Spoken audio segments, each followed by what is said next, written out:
I don't need anyone to believe in me.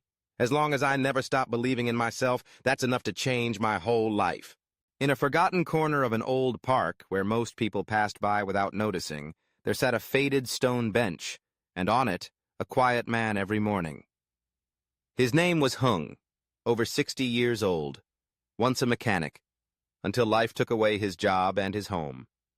Nobody knew that every morning he rose from under the eaves of a closed shop, walked to the park, sat down, not to beg, not to complain, just to write. Hung wrote short stories, all about the little things. A child sharing biscuits with sparrows, an old woman collecting trash, a young man helping someone who fell. Fragments of kindness he once saw, once lived. He wrote so he wouldn't forget that even in bitterness, life still had room for good. One morning, a young woman jogging tripped over some papers blown from the bench. She bent down, read a few lines, and froze. The next day, she returned.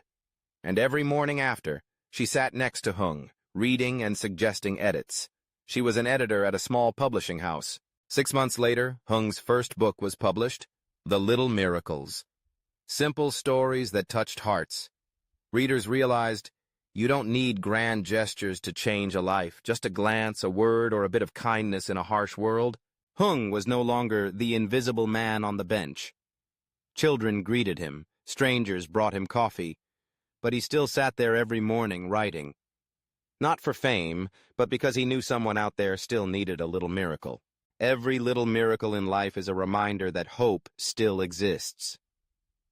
Hung wasn't rich or famous, but he was richer than most, because he found faith in life again, by giving it to others.